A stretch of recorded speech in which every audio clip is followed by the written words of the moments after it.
Hi, Roberto here again, and in this video we're going to go over the nutrition goals settings in the MyFitnessPal app.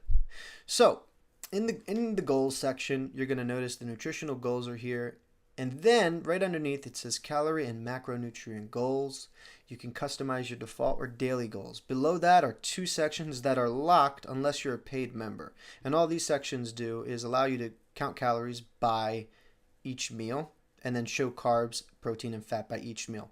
However, really what we're looking for ultimately is for a specific percentage of carbs, proteins, and fats for your entire day within a certain calorie amount, and the MyFitnessPal app has all of that taken care of. So you don't actually need to purchase the upgrade for that. However, if you are somebody who needs that additional push or the data, then this would be something that's very helpful for you. But for the sake of this video and for the sake of most members who are not going to be paying, let's just take a look at the calories and macronutrient goals.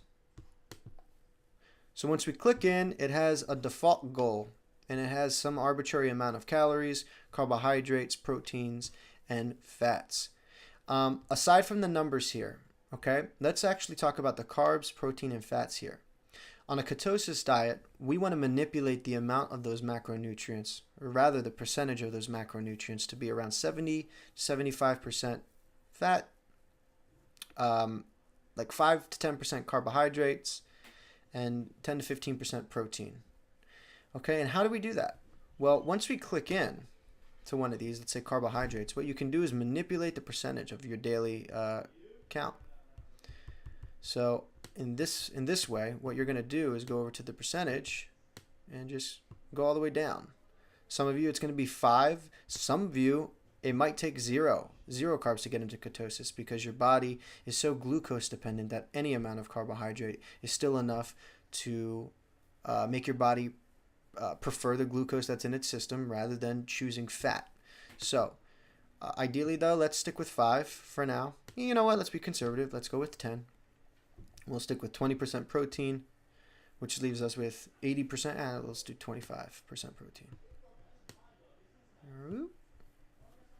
And then scroll all the way to manipulate this. Oh, this is terrible math. I'm awful with math, folks. How about this? Nope. Anyway, you get the idea, right? So we want to be at like a 75, 20, let's do this. 15, isn't it? 15? Yeah. There it is.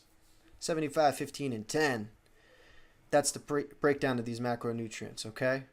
And then it tells you up there with the calories that they're going to estimate what that means in fat grams. So remember, fat is the most dense of calories. It has 9 calories per gram.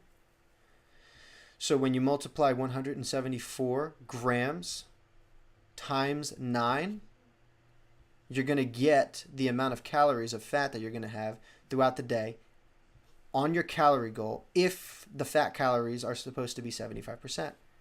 Protein, it's 4 calories per gram, so it's going to be 78 grams times 4 calories. And carbs, it says 52 grams. You're going to multiply that by 4.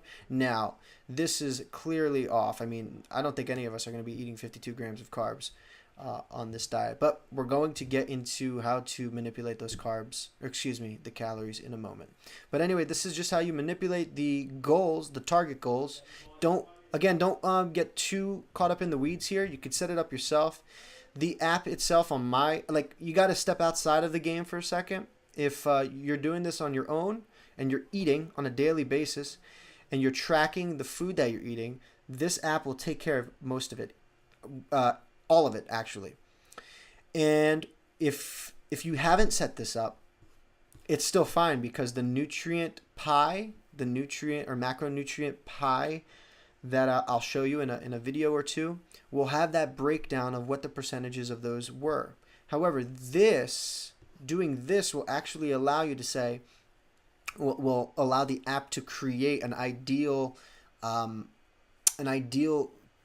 gram per, I guess per meal, but really per day. This is making it ideal for you.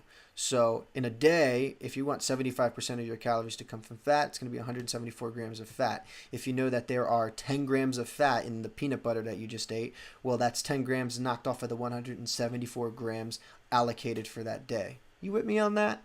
If you're confused, don't worry. It's all good. Just stick with me. But that is how you manipulate the macronutrient breakdown. All right.